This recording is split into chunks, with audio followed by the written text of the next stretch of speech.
Hello एमर्स, एक बार पुनः हम लोग आ गए हैं अपने लेक्चर एंड टॉपिक को आगे बढ़ाने के लिए। तो जैसा कि आप सभी लोग जानते हैं, हम लोग पढ़ रहे हैं principle of inheritance and variation, और इस चैप्टर के अंदर हम लोग बेसिक टर्मिनोलॉजी को देख रहे थे। ओके, और बेसिक में हम लोगों ने character, trait, gene, allele, locus तक की बात कर ली थी।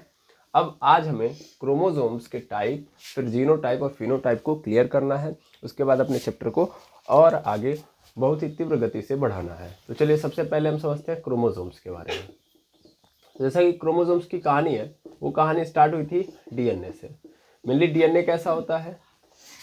तो डीएनए होता है ऐसा, डबल हेलिक्स, ठीक है। और यही जब क्या कर लेता है, देखिए सबसे पहले तो ये डीएनए एक्चुअल में क्रोमैटिन से निकल के आता है, इसको भी समझिए। मतलब आप एक सेल पकड़ेंगे, सेल के अंदर क्या होगा? न्यूक्लियस, न्यूक्लियस के अंदर ऐसे बिखरे हुए फॉर्म में क्रोमैटिन रहता है, ठीक है। और उसके बाद होता क्या है कि ये जो क्रोमैटिन है, ये क्रोमैटिन जब कंडेंस्ड होता है, देखिए इस क्रोमैटिन का ही एक पार्ट है डीएनए। मतलब ऐसे समझा देता हूँ कि ये जो धागे नुमा संरचना है, ठीक है ना, ये थ्रेड लाइक स्ट्रक्चर है। इस थ्रेड लाइक स्ट्रक्चर के अंदर ही डीएनए पाया जाता है, ठीक है ना। एक चीज और समझ लीजिएगा कि एक्चुअल में डीएनए अकेले नहीं होता है। इसमें देखिए क्रोमैटिन किससे मिलकर बना होगा? तो DNA, RNA, histone protein and non histone protein, ठीक है। तो ये जो धागे नुमा संरचना होगी, इसमें ये सब पाया जाएगा, ठीक। Non histone protein. अब जैसा कि मैंने बोला कि स्पेशली डीएनए क्वाइल कर रहा है, तो इसका मतलब डीएनए के क्वाइल होने का मतलब मैंने यहाँ पे लिख दिया क्वाइलिंग।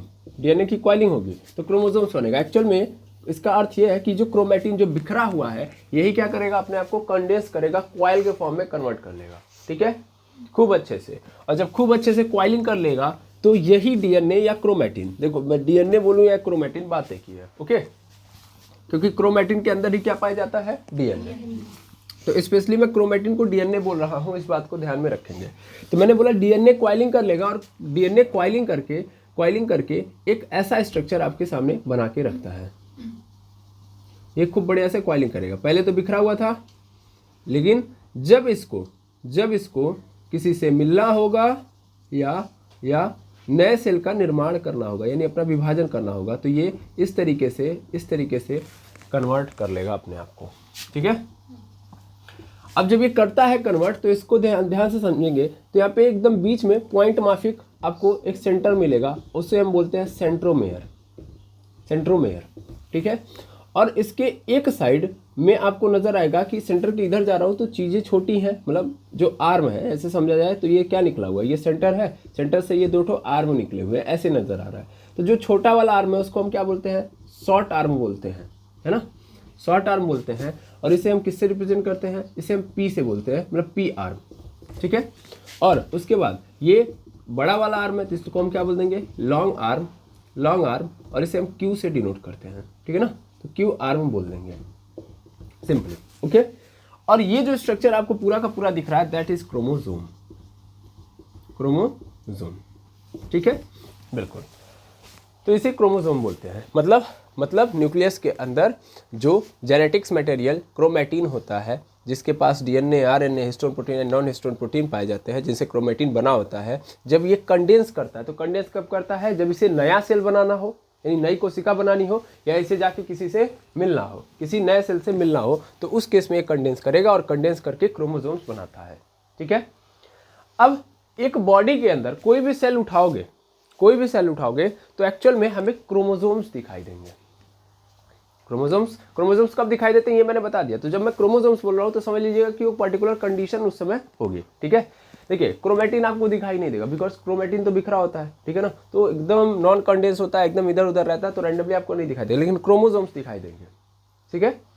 सभी के बॉडी के अंदर अलग अलग नंबर में क्रोमोसोम्स पाए जाते हैं। जैसे हम लोग ह्यूमन बॉडी है, तो ह्यूमन बॉडी के अंदर टोटल 44 क्रोमोसोम्स पाए जाते हैं।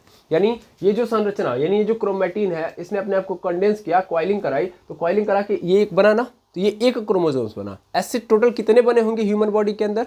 44, यानी सॉरी 44 कह रहा हूँ, 46 है, सॉरी 46 होता है, ठीक है ना, 46 ठो बनेंगे। समझ में आ रहा है? 46 ठो क्या बनेंगे? क्रोमोसोम्स बनेंगे। समझ पा रहे हैं? यानी ऐसी संरचनाएं कितनी बनेगी क्रोमैटिन से? 46 ठो ह्यूमन बॉडी के अंदर, ठीक ठीक। इसे हिंदी में गुणसूत्र बोलते हैं, हिंदी में इसे गुणसूत्र बोलते हैं, ठीक है।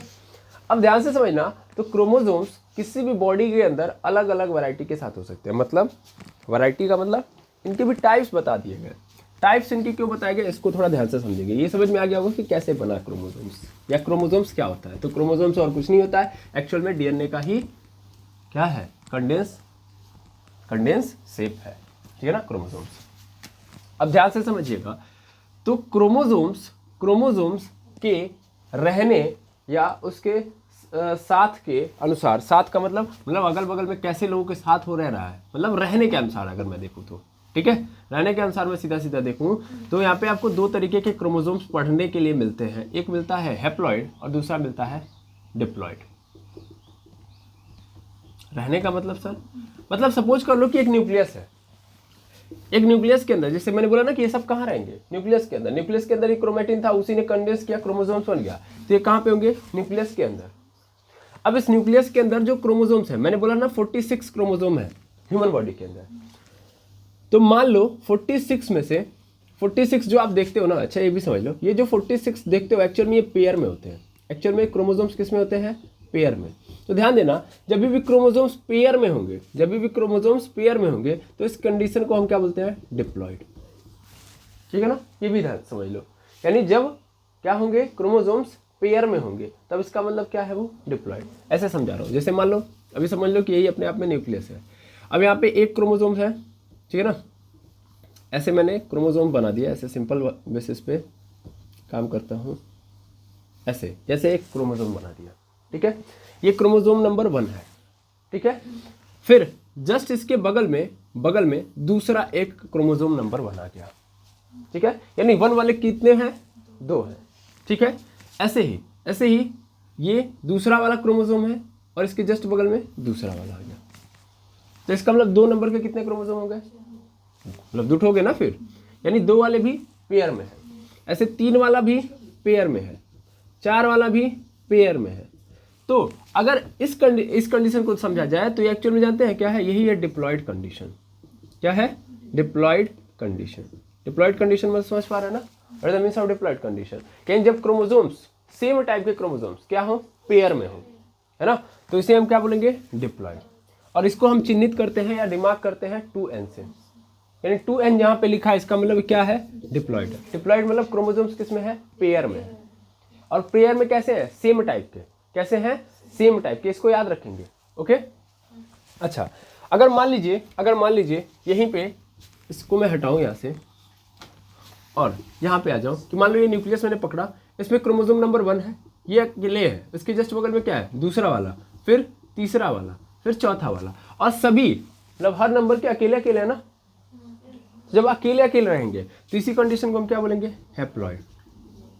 समझ में आया, हैप्लॉइड बोलेंगे। और इसको सिंगल एन से रिप्रेजेंट करेंगे, सिंगल एन से रिप्रेजेंट करेंगे।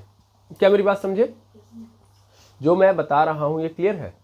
ये बहुत छोटी बात है लेकिन इसका इंपॉर्टेंट मैं अभी आपको दिखा रहा हूं। अगर आपके मन में ये चलना चाहिए, सॉरी आपके मन में चलना चाहिए, अगर वगैरह हटाइए, आपके मन में क्या चलना चाहिए, ये चलना चाहिए कि सर कब हैप्लॉइड होगा और कब डिप्लॉइड होगा, और क्यों हैप्लॉइड हो रहा है और क्यों डिप्लॉइड हो रहा है, ओके। तो हमारे बॉडी के अंदर कितने सेल होते हैं, सॉरी कितने टाइप के सेल होते हैं, सर 2 टाइप के सेल होते हैं, एक होता है सोमैटिक सेल और दूसरा होता है गैमेट सेल। समझ में आ रहा है। तो ये जो डिप्लॉइड वाला कंडीशन देख रहे हैं वो एक्चुअल में सोमैटिक सेल के अंदर पाया जाता है, मैं सब आपको समझा रहा हूँ। और हमारा जो गैमेट सेल होता है, गैमेट सेल मतलब जैसे कि स्पर्म हो गया या एग सेल हो गया, ठीक है, या किसी भी लिविंग का जो गैमेट सेल होता है वो क्या होता है, हैप्लॉइड होता है। क्या होता है, हैप्लॉइड, ठीक है। अब समझा जाए क्या मतलब है इसका, हाँ या ना बताइए। चलिए समझाता हूँ मैं यहाँ से आपको समझाता हूँ कि कब यहाँ पे 2n होगा और कब यहाँ पे सिंगल n होगा। मैं इसको यहाँ से मिटा रहा हूँ, मुझे क्रोमोसोम्स के बाद जीनोटाइप देखना है, फिर फिनोटाइप देखना है, ठीक है। तो देखिए, जैसा कि हम लोगों ने स्टार्टिंग में ही बताया था कि एक ह्यूमन बॉडी का निर्माण कैसे होता है, जब सर मेल गैमेट सेल और फीमेल गैमेट सेल मिलेगा, है ना, मेल गैमेट सेल और फीमेल गैमेट सेल मिलेगा, ठीक है। मेल गैमेट सेल मतलब ध्यान देंगे, मेल गैमेट सेल यही है स्पर्म सेल को ही हम मेल गैमेट सेल बोल रहे हैं, बिल्कुल। और फीमेल गैमेट सेल मतलब हम इसे एग सेल बोल रहे हैं, ठीक है ना, एग सेल है ये, ठीक। अब अभी अगर इसको पकड़ो तो ध्यान देना, ये स्पर्म सेल है, ये हैप्लॉइड होगा, ये क्या होगा, हैप्लॉइड। हैप्लॉइड मतलब इसमें नंबर ऑफ क्रोमोसोम्स जो होंगे आधे आधे होंगे, समझ पा रहे ना। यानी अगर हम बात करें कि ह्यूमन बॉडी के अंदर कितने क्रोमोसोम्स होते हैं 46 होते हैं ना।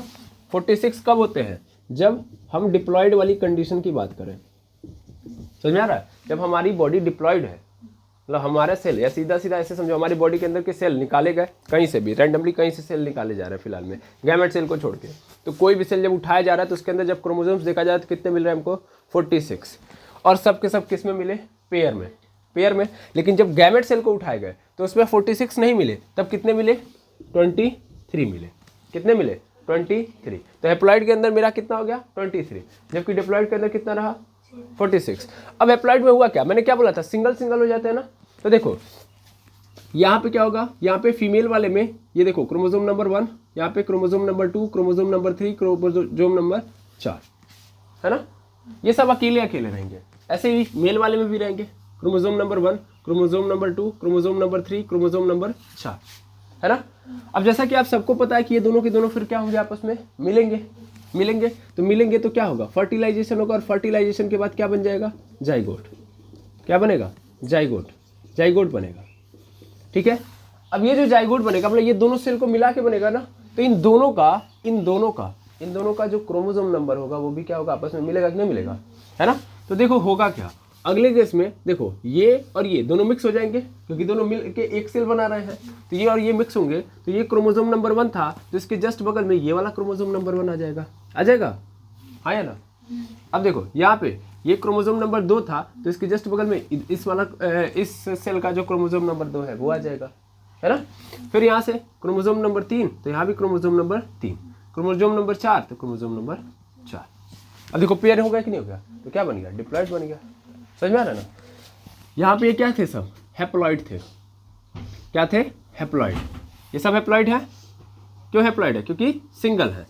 जब भी सिंगल रहेंगे या एलोन मतलब अकेले क्रोमोसोम है, क्रोमोसोम नंबर अकेले है, क्रोमोसोम नंबर 2 अकेले है, तब उस केस में हैप्लॉइड होगा।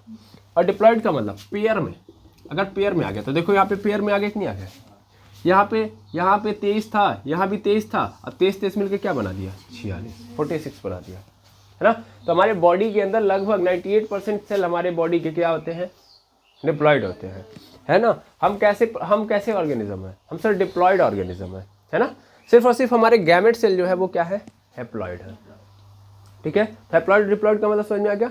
हैप्लॉइड मतलब क्रोमोसोम नंबर आधा होना, आधा मतलब सीधा। अच्छा मान लो अगर पी प्लांट की बात करूं, मैं आगे पी प्लांट की बात करनी है, तो पी प्लांट के अंदर टोटल नंबर ऑफ क्रोमोसोम कितने होते हैं, 14 होते हैं, 14 होते हैं, है ना। लेकिन ये 14 है, इसका मतलब ये किस कंडीशन में है, डिप्लॉयड कंडीशन में है ना। यानी कितने पेयर बनेंगे, पेयर बताइए तो कितने बनेंगे, 7। कितने बनेंगे, 7 पेयर। 7 जोड़ा होगा कि नहीं होगा, है ना। 7 जोड़ा का मतलब एक जोड़ा जूता है, इसका मतलब क्या हुआ, 2 जूते हैं ना आपके पास, तो ऐसे 7 जोड़ा है, तो इसका मतलब 14 हो गए, है ना। ये 2n है डिप्लॉयड। अगर इसका हैप्लॉइड कंडीशन देखा जाए तब इसके पास कितने रहेंगे, कितने क्रोमोसोम्स होंगे, 7 ही क्रोमोसोम्स होंगे। तब कितना जोड़ा बनेगा, 3.5 का जोड़ा बनेगा। जोड़ा बनेगा नहीं, जोड़ा नहीं बनेगा, है ना। यानी इसके पास अगर मैं सीधी बात करूं तो जैसे अगर मैं अपनी ही बात, अच्छा चलो यहीं पे देख लो, यहाँ पे 7 अलग अलग हैं। अच्छा ये बताओ, अलग अलग छोड़ो, यहाँ पे मैंने बोला 7 जोड़े हैं, तो 7 जोड़ों से आपको क्या समझ में आ रहा है, सर 7 जोड़ों से ये समझ में आ रहा है कि हमारे पास, सॉरी पी प्लांट के पास मात्र 7 यूनिक क्रोमोसोम है। यूनिक का मतलब सेम प्रॉपर्टी रखने वाले, या ऐसे बोल दो कि 7 अलग अलग प्रॉपर्टी रखने वाले मात्र क्रोमोसोम है। समझ में आ रहा है, ऐसे बोल दो 7 अलग अलग प्रॉपर्टी रखने वाले क्रोमोसोम है, ठीक है ना। यानी मात्र 7 प्रॉपर्टी उसके पास है, अनोखी, ठीक है। ऐसे ह्यूमन बॉडी के अंदर टोटल कितने नंबर ऑफ क्रोमोसोम्स होते हैं, 46 होते हैं। तो कितना जोड़ा, 23 जोड़ा होता है ना। 23 जोड़ा हुआ तो कितने यूनिक प्रॉपर्टी है इनके पास, कितने यूनिक क्रोमोसोम है, 23 जोड़ा। ये बता रहा है कितने यूनिक है। यहाँ पे कितने हैं, सर यहाँ भी 23 ही है, 23 यूनिक क्रोमोसोम है। यहाँ भी 23 ही यूनिक क्रोमोसोम है, लेकिन जोड़े में है। यूनिक वाले एक साथ मिल गए हैं, फीमेल का जो यूनिक क्रोमोसोम था और मेल का जो यूनिक क्रोमोसोम था जो कि सेम थे, एक पास आ गए, तो वो जोड़ा बना दिया। हैप्लॉइड डिप्लॉइड समझ में आ गया? हैप्लॉइड मतलब क्रोमोसोम मतलब यूनिक क्रोमोसोम अकेले हो, और यहाँ पे यूनिक क्रोमोसोम डिप्लॉइड के अंदर पेयर में हो। ठीक है ना? थोड़ा सा इसको पहले कर देता हूँ, इसको डिप्लॉइड बना देता हूँ, इसको हैप्लॉइड, क्योंकि बहुत ज़्यादा कन्फ्यूजन हो जाएगा। मैंने हैप्लॉइड के सामने डिप्लॉइड बनाया, डिप्लॉइड के सामने हैप्लॉइड। ये पेयर में है, ठीक है? ये क्या है? अकेले है। हेलो, क्या बात समझ में आ गई है ना? अच्छा, अगर यहाँ से n की वैल्यू निकाली जाए, देखो यहाँ पे 2n इज इक्वल टू कितना था? 46, 2 से कट जाएगा, n इज इक्वल टू कितना आ जाएगा? आ गया ना 23। n इज इक्वल टू कितना आ गया? 23 आ गया। देखो, तो अकेले होगा तो 23 है ना, और अगर दो गुना कर दोगे तो आप 46। यहाँ से भी समझ सकते हो, हैप्लॉइड कंडीशन में बस 2 से भाग देना होता है।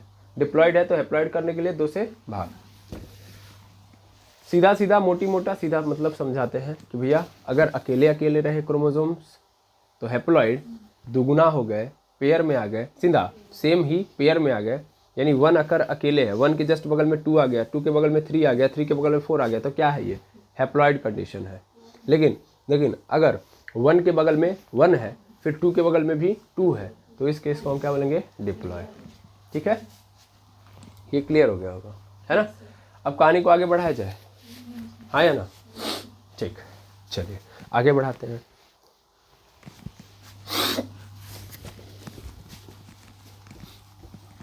अब हम देखेंगे जीनोटाइप।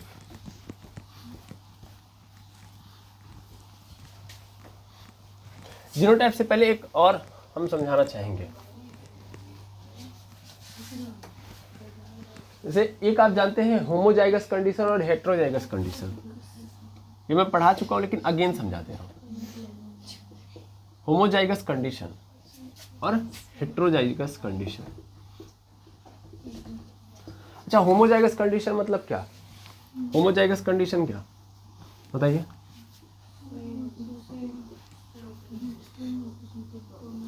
ये मैं क्या बना रहा हूँ? डीएनए बना रहा हूँ। ये मैंने मान लिया कि मेल का डीएनए है, ठीक है ना, और ये क्या है? फीमेल का डीएनए, ठीक है। अब डीएनए के सेगमेंट को क्या कहते हैं हम लोग? जीन, जिसके पास एक स्पेशल कैरेक्टर होता है। तो मैंने इस सेगमेंट को उठाया, ठीक है, इस सेगमेंट को उठाया। ये जो एक टुकड़ा है वो क्या कहलाएगा? जीन, क्योंकि इसके पास एक स्पेशल कैरेक्टर होगा। देखो, टुकड़ा मतलब नहीं, मतलब है कि एक कैरेक्टर वाला जो सेगमेंट होगा उसको हम जीन बोलते हैं। इन जीन के पास ये पावर होनी चाहिए, मतलब जीन का मतलब एक कैरेक्टर उठा लिया मैंने। मतलब मान लो ऐसे डीएनए तुम्हारे सामने ऐसे बिखरा हुआ है, तुमने ऐसे काट के निकाला तो वो एक कैरेक्टर बता दे तुमको। समझ में आ रहा है? समझ में आ रहा है? यानी एक सेल है, एक सेल के अंदर का डीएनए है, उसको तुमने निकाला, निकाल के उसको काट दिया, काट के एक पोर्शन उठाया। उठाने के बाद तुमको ये पता चल जाए कि ये जिस व्यक्ति का है उस व्यक्ति के बालों का कलर कैसा होगा, या ये उस व्यक्ति का हाइट बता दे। समझ पा रहे हो? तो उसे हम क्या बोलेंगे? जीन। यानी एक स्पेशल कैरेक्टर हमें डिनोट कर रहा होगा। ये है हमारा जीन। अब मैं मान लेता हूं कि हाइट वाला जीन है, मैंने जो उठाया वो कैसा है? हाइट का जीन है। अब हाइट वाला अगर जीन है तो हाइट में भी तो वैरायटी होती है ना, जिसे हम क्या बोलते हैं? एलील, जिसे हम क्या बोलते हैं? एलील।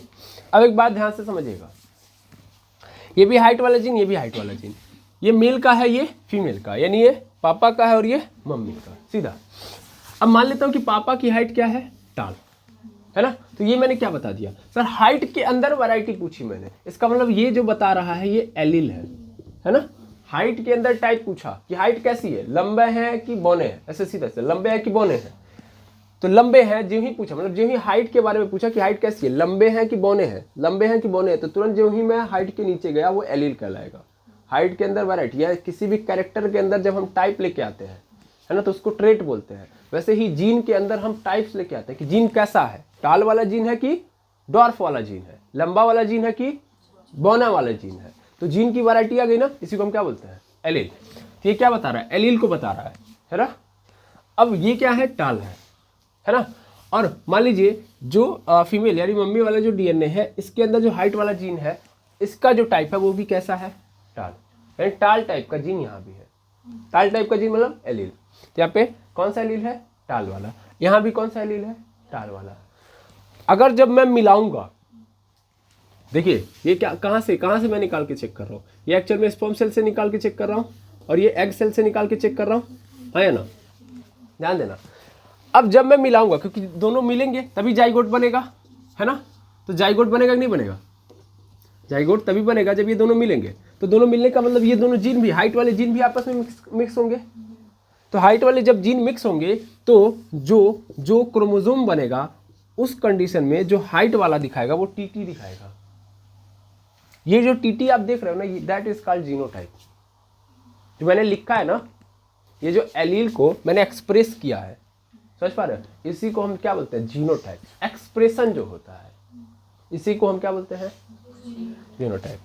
अब यहाँ से एक सेकंड रुकेंगे, अभी जीनोटाइप को और खुल के बात मतलब देखा जाएगा, पहले थोड़ा सा और समझिए।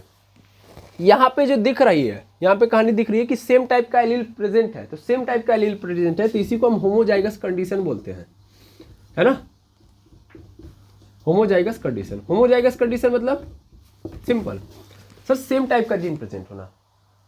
सेम टाइप मतलब एक कैरेक्टर के लिए सेम एलील, जीन छोड़ो, सेम एलील होना एक कैरेक्टर के लिए, एक कैरेक्टर के लिए, एक जीन के लिए सेम एलील प्रेजेंट है यहाँ पे। इसमें भी मेल वाले में भी टाल है और फीमेल वाले में भी हाइट क्या है, टॉल है, तो एलील क्या है, सेम है ना, तो एलील सेम है, तो इसका मतलब होमोजाइगस कंडीशन। लेकिन थोड़ा सा मैं क्रॉस करता हूँ, मान लो यहीं पे फीमेल वाला मैंने ऐसे बना दिया होता, फीमेल वाला ऐसे बना दिया होता कि मान लो इतने पर्सन को लिया मैंने, और यहाँ पे इसका जो जीन है, मतलब यहाँ पे अगर मैं देखूँ तो ये भी हाइट वाला ही जीन था, लेकिन यहाँ पे मम्मी की हाइट क्या है, टॉल है, सॉरी स्मॉल है ना, स्मॉल है। तो अगर स्मॉल है, स्मॉल मतलब छोटी है, तो डॉर्फ वाला इसको बोल देंगे, ठीक है ना। तो यहाँ पे जो एलील पाया जा रहा है वो डॉर्फ वाला है। अब मैं मेल वाले को और फीमेल वाले को, या मेल और फीमेल वाले एग सेल और स्पर्म सेल को जब मिलाऊंगा, तो इस दौरान जो हाइट वाला जीन जब आपस में कंबाइन कर रहा है तो कैसे कंडीशन में जा रहा है सर, यहाँ पे जो कंडीशन बन रही है इसी को मैं हेट्रोजाइगस कंडीशन कहूँगा। हेट्रोजाइगस कंडीशन, है ना, हेट्रोजाइगस कंडीशन, क्योंकि यहाँ पे दोनों सेम नहीं है। देखिए ये छोटी हैं और ये लंबे हैं, है ना, ये छोटे हैं और ये लंबे हैं, तो दोनों अलग अलग हो गया ना। सेम कैरेक्टर का जो जीन था, है ना, और उसका उस जीन के अंदर जो एलील आया वो डिफरेंट डिफरेंट आ गया, है ना। तो अगर डिफरेंट डिफरेंट एलील है एक ही जीन के, डिफरेंट डिफरेंट एलील है एक ही जीन के, तो इसका मतलब जो कंडीशन बनेगा वो हेट्रोजाइगस कंडीशन बनेगा।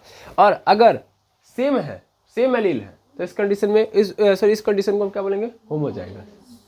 अब हेट्रोजाइगस कंडीशन में, जैसे होमोजाइगस में देखो बच्चा कैसा बनेगा, तो होमोजाइगस कंडीशन में बच्चा भी लंबा ही बनेगा, बात खत्म। समझ में आ रहा है भाई, पापा की हाइट लंबी, मम्मी की हाइट लंबी, दोनों की हाइट लंबी है, तो बच्चा जो बनेगा लंबा ही बनेगा। यहाँ पे वेरिएशन नहीं आएगा, यहाँ पे वेरिएशन नहीं आएगा। वेरिएशन कहाँ पे मिलेगा, हेट्रोजाइगस कंडीशन में। इसको पकड़ो, ये आगे बड़ा यूजफुल है, हेट्रोजाइगस कंडीशन में आएगा। अब यहाँ पे क्या होगा, अब या तो लंबा हो सकता है या तो बौना हो सकता है। आगे जाके मेंडल साहब ने एक्सपेरिमेंट किया है पी प्लांट के ऊपर, समझ में आ रहा है, पी प्लांट के ऊपर क्या किया है, एक्सपेरिमेंट किया है। भाई आपको आगे समझाया जाएगा कि पी प्लांट के अंदर जब एक्सपेरिमेंट हो रहा है तो वहाँ पे ये स्थितियाँ उत्पन्न हो रही हैं, तो आप कंफ्यूज हो गए, तो कंफ्यूज ना हो इसलिए मैं पहले ही बता दे रहा हूँ।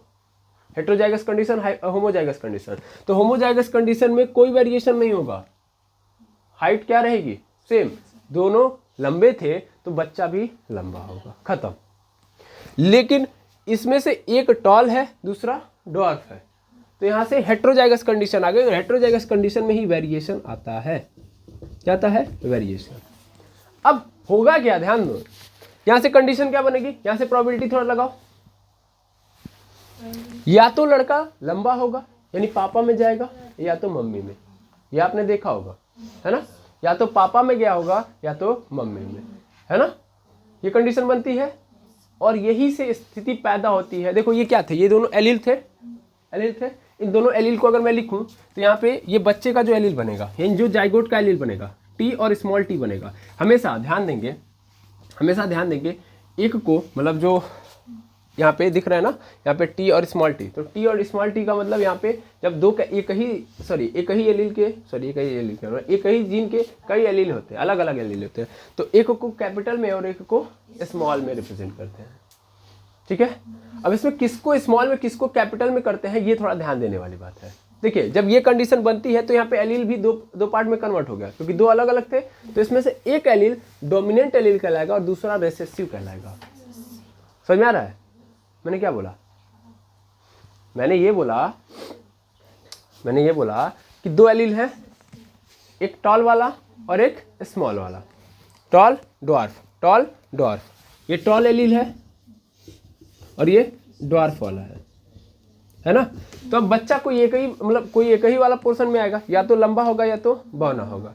अगर बौना हो गया है ना, स्मॉल वाले में चला गया, तो इसका मतलब ये मेरा डोमिनेंट एलील कहलाएगा, क्योंकि इसका प्रभाव ज्यादा रहा, तो जिसका प्रभाव ज्यादा उसको हम क्या बोलेंगे? Dominant allele. और ये तब रिसेसिव कहलाएगा, इसका प्रभाव कम रहा, इसने इसको छिपा दिया, इसने इसको दबा दिया, सीधा मतलब। अगर बच्चा लंबा हो गया तो किसका प्रभाव रहा? इन दोनों में से कैपिटल टी और टी में से किसका प्रभाव रहा है? ये क्या बता रहा है? टॉल को। और स्मॉल टी किसको बता रहा है? ड्वार्फ को। बड़े अच्छे से समझो। तो किसका प्रभाव रहा? टॉल का ना। तो टॉल का मतलब बच्चा लंबा हो गया, तो इसका मतलब ये डोमिनेंट एलील कहलाएगा मेरा। समझ में आ रहा है? ये डोमिनेंट एलील हो गया और ये क्या हो गया? Recessive allele. ठीक है, ये रेसेसिव बन गया। क्या बात समझ में आई? हाँ या ना? तो डोमिनेंट एलील और रेसेसिव एलील में कोई दुविधा? क्या मतलब समझेंगे इसका? जिसका प्रभाव ज्यादा रहा वो डोमिनेंट एलील, जिसका प्रभाव कम रहा रेसेसिव एलील। इसी पे पूरा का पूरा मेंडल का एक्सपेरिमेंट टिका हुआ है। समझ में आ रहा है? डोमिनेंट रेसेसिव, जिसका प्रभाव ज्यादा। अगर लंबा हो गया लड़का तो लंबा वाला ही मेरा डोमिनेंट एलील होगा। अगर बौना हो गया लड़का तो इसका मतलब बौना वाला ही मेरा डोमिनेंट हो गया, है ना। तो अगर एक डोमिनेंट तो दूसरा रेसेसिव, एक डोमिनेंट तो दूसरा रेसेसिव। दुइये ना कैरेक्टर मिलेंगे, चार तो थोड़ी ना मिलेंगे। हाइट के दुइये ना ऑप्शन होंगे, चार होंगे नहीं। क्लियर है ना? हाँ या ना? डोमिनेंट एलील को हमेशा कैपिटल लेटर से डिनोट करते हैं और रेसेसिव एलील को हमेशा स्मॉल लेटर से डिनोट करते हैं। आया समझ में? इस बात को याद रखेंगे। डोमिनेंट और रेसेसिव में कोई दुविधा नहीं होनी चाहिए। हेट्रोजाइगस होमोजाइगस समझ में आ गया? होमोजाइगस में क्या वेरिएशन होता है? नहीं। हेट्रोजाइगस में वेरिएशन होता है? बिल्कुल। हेट्रोजाइगस में ही, अच्छा होमोजाइगस में डोमिनेंट और रेसेसिव आएंगे? बिल्कुल नहीं, दोनों टॉल हैं सर, है ना। दोनों तो टॉल ही हैं। किसको डोमिनेंट किसको रेसेसिव मानोगे? कोई है ऑप्शन? तो जब भी सेम टाइप के एलील हो गए, याद रखना, तो होमोजाइगस कंडीशन हो गई, तो बच्चा एकदम सेम टू सेम आएगा। मटर के पौधे में भी ऐसा होगा, जहां पे भी आपको सेम मिल गया। अच्छा मान लो ये कैपिटल टी, तो कैपिटल टी दिखा रहा है हमको किसके बारे में? मतलब बता रहा है कि टॉल है, और स्मॉल टी किसको डिनोट कर रहा है सर? कि ड्वार्फ है। समझना ध्यान से। तो कैपिटल टी, इसका मतलब बच्चा कैसा होगा? टॉल होगा। अच्छा स्मॉल टी ड्वार्फ होगा, बात खत्म। क्योंकि दोनों एलील कौन से हैं? ड्वार्फ वाले हैं। समझ में आया ना? तो सेम टाइप के एलील होमोजाइगस कंडीशन पैदा करेंगे, और होमोजाइगस कंडीशन में कोई वेरिएशन नहीं होता है। ये जैसे है वही है, इसमें डोमिनेंट और रेसेसिव नहीं आता। डोमिनेंट रेसेसिव कब आएगा? जब हेट्रोजाइगस कंडीशन आएगी, तो वहीं पे वेरिएशन आने के चांसेस बनेंगे। ठीक है ना? वेरिएशन मतलब यहाँ से मैं जो समझा रहा हूँ समझ में आ रहा है ना, कि बच्चा लंबा भी हो सकता है और बौना भी हो सकता है। ये वेरिएशन, यहाँ पे आपको प्रोबेबिलिटी लगाना पड़ेगा, चांस पता करना पड़ेगा। और यही कारण था कि मेंडल साहब ने अपने एक्सपेरिमेंट के दौरान जो लिखा था पेपर, या जो एक्सपेरिमेंट किया था, उसमें किसका यूज किया था? मैथमेटिक्स का यूज किया था, स्पेशली स्टैटिक्स और प्रोबेबिलिटी का। क्यों किया था? कारण यही था, देखो यहाँ पे प्रोबेबिलिटी लगाओगे कि नहीं लगाओगे, है ना। या तो लड़का स्मॉल हो कैपिटल क्या बोलते हैं, कैपिटल कह रहा हूँ, टॉल होगा, या तो डॉर्फ होगा। तो ये जो या तो लगा रहे हो, दैट इज द प्रोबेबिलिटी। ठीक है, तो यहाँ तक आप सबसे पहले नोट कर लेंगे, फिर हम जीनोटाइप और फिनोटाइप को देखेंगे। चलिए ध्यान देंगे। अब जीनोटाइप क्या होता है? तो जीनोटाइप कुछ और नहीं होता है। ये एक्चुअल में सर एक्सप्रेशन है, या एक तरीका है। सीधा सीधा ऐसे लिखो, the way to express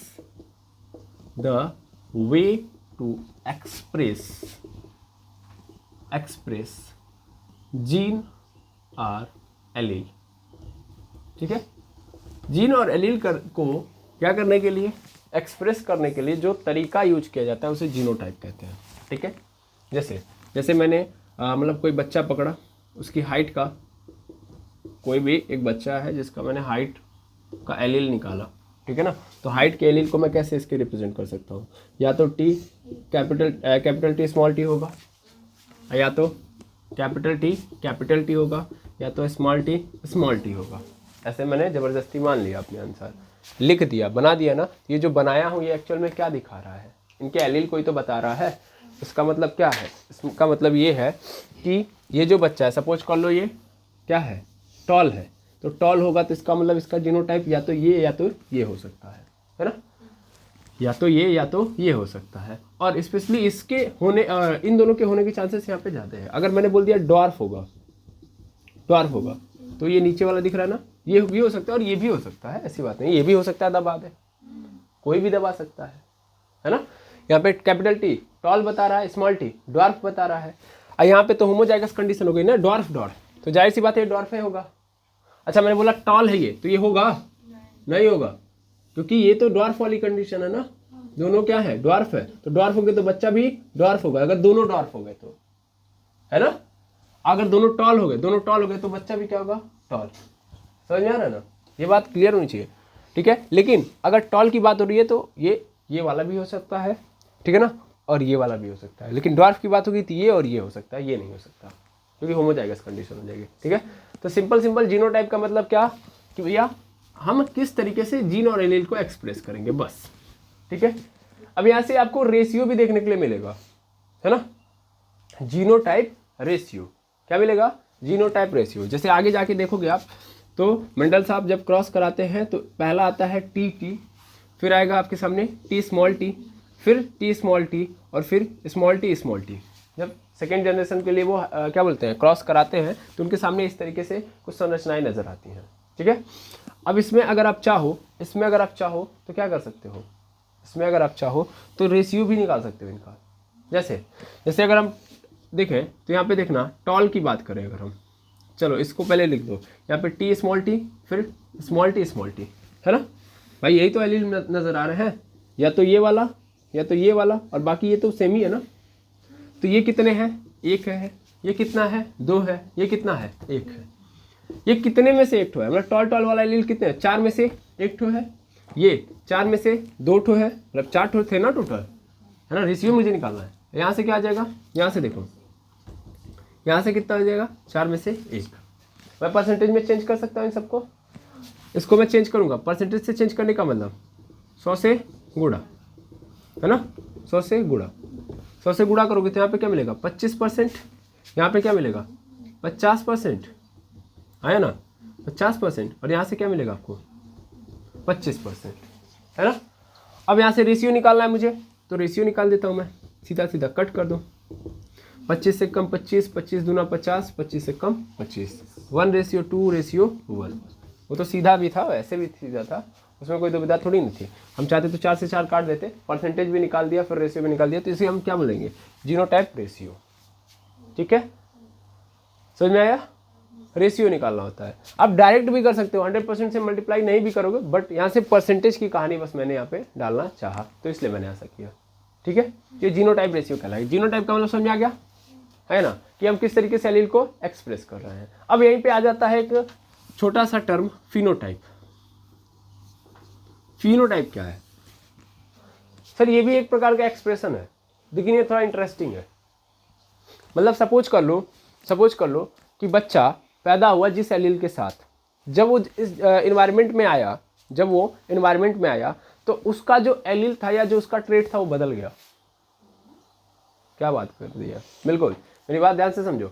environment के बिहाफ पे उसके कैरेक्टर में अगर चेंज आ रहा है तो उसका ट्रेट भी बदला ना, ट्रेट बदला, तो अगर ट्रेट बदल गया तब जो हम दिखाएंगे जीनोटाइप की जगह पे वो फिनोटाइप होगा। मतलब ऐसे समझ लो, ऐसे पॉसिबल नहीं है बट वैसे समझा रहा हूँ कि मान लो यहाँ पे टॉल था, तो टॉल मतलब लड़का क्या होगा, लंबा होगा, लेकिन इन्वायरमेंटल इफेक्ट के कारण वो जो लड़का है किसी कारणवश लंबा ना होके बौना हो गया, वो उसके इन्वायरमेंट के कारण ऐसा हुआ। एग्जाम्पल के लिए मैं बस बोल रहा हूँ, जैसे आप जानते हैं कि जापान के अंदर है ना, एटॉमिक या न्यूक्लियर वो अटैक हुआ था, एटॉमिक बम वगैरह गिराया गया था हिरोशिमा और नागासाकी में, है ना। तो वहाँ पे बच्चे क्या बाद में कैसे पैदा होने लगे, बौने ही होने लगे, ज़्यादातर कैसे होने लगे, उनकी हाइट क्या हो गई, छोटी हो गई कि नहीं हो गई। तो वो इन्वायरमेंटल इफेक्ट के कारण हुआ कि नहीं हुआ। तो वो कहाँ से आया था, वो वहाँ पे अगर देखोगे तो उनके क्या बोलते हैं जीन्स के अंदर तो नहीं था वो, लेकिन फिर भी इन्वायरमेंट का ऐसा इफेक्ट ऐसा आया कि जिसके कारण उनकी हाइट क्या होने लगी, छोटी होने लगी। तब उस कंडीशन में फिनोटाइप आ जाएगा। फिनोटाइप मतलब फिजिकल इन्वायरमेंट के बिहाफ पे काम करता है कि फिजिकल इन्वायरमेंट आपका कैसा है, उसके कारण जो हमारा जीन्स है कैसा दिखा रहा है अपना लक्षण, ठीक है, समझ में आ रहा है, उसको हम क्या बोलेंगे, फिनोटाइप। यार एक चीज़ और भी समझ सकते हो ना, यहाँ से बेसिक फंडा है, जैसे आप सभी लोग जानते हैं कि इन्वायरमेंट के बिहाफ पे ही लोग एग्जिस्ट करते हैं। आप खुद देखिए, दक्षिण अफ्रीका के अंदर चले जाइए, है ना, फिर क्या बोलते हैं ये जो कैरेबियन या वेस्ट इंडीज लोग हैं उनकी कहानी को देख लीजिए, है ना, अमेरिका के लोगों को देख लीजिए, इंडिया के लोगों को देख लीजिए। अच्छा, इंडिया के अंदर ही वैरायटी देखेंगे आप, इंडिया में जो साउथ के लोग हैं अलग टाइप के हैं, है ना, और फिर नॉर्थ के जो लोग हैं वो अलग टाइप के हैं। नॉर्थ वाले बहुत ही क्या होते हैं, बहुत ही नाजुक होते हैं, नॉर्थ वाले जो हैं, जो हिमालय के साइड में रहते हैं, ठंडियों में रहते हैं। और साउथ मतलब तमिलनाडु के लोग देखिए, आंध्र प्रदेश के लोग देखिए, वो ज़्यादा ही, चूँकि वो इक्वेटर के पास है तो ज़्यादा गर्मी झेल लेते हैं, है ना, तो गर्मी झेल लेते हैं तो वो ज़्यादा स्ट्रांग होते हैं, जबकि नॉर्थ वाले जीवन भर ठंडी झेलते हैं, है ना, लद्दाख और लद्दाख साइड के लोग, तो वो क्या होंगे, नाजुक होंगे। जम्मू कश्मीर के साइड के लोग नाजुक होंगे। ऐसे समझ पा रहे हैं, है ना। तो इन्वायरमेंट का इफेक्ट है कि नहीं है, इन्वायरमेंट के इफेक्ट के कारण ऐसा चल रहा है। तो वहाँ पे हम फिनोटाइप बोलेंगे, ठीक है, यानी हम फिजिकल इन्वायरमेंट के बिहाफ पे जब किसी का ट्रेट रिप्रेजेंट कर रहे हैं, एलील को रिप्रेजेंट कर रहे हैं, तो उसे हम क्या बोलेंगे, फिनोटाइप बोलेंगे, और उसे ही फिनोटाइप रेशियो भी बोलेंगे। देखिए जरूरी नहीं है कि ये अलग हो सकता है सेम हो क्या सकता है, मैक्सिमम चांसेस में आपको सेम ही मिलेगा भाई, जैसा जीन होगा वैसा ही आपको कैरेक्टर भी नजर आएगा, है ना। तो जीनोटाइप और फिनोटाइप में बहुत थोड़ा सा डिफरेंस होता है, वो हम आगे जब अप्लाई करेंगे तो वहाँ पे हम पढ़ रहे होंगे, अच्छे से समझेंगे, क्योंकि यहाँ पे अभी समझाएंगे तो फिर ऊपर जाएगा, क्योंकि जब तक हम एक एक्सपेरिमेंट देख ना लें मेंडल साहब का, तब तक ये चीज़ें हमारे लिए बकवास रहेंगी, है ना भाई। हम इसीलिए पढ़ रहे हैं ताकि जब उनका एक्सपेरिमेंट किया जाए या इस चैप्टर आगे बढ़ाया जाए, तो जब जब ये चीज़ें आए, जब जब ये वर्ड आए, तो हम तुरंत कनेक्ट कर पाए, ठीक है। तो एक बेसिक कहानी हमने रच ली है, अब जरूरत है उनके एक्सपेरिमेंट को पढ़ने की। तो फिनोटाइप का मतलब क्या होगा सर, फिजिकल इन्वायरमेंट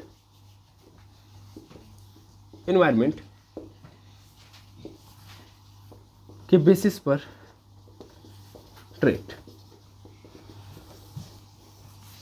ट्रेट का रिप्रेजेंटेशन,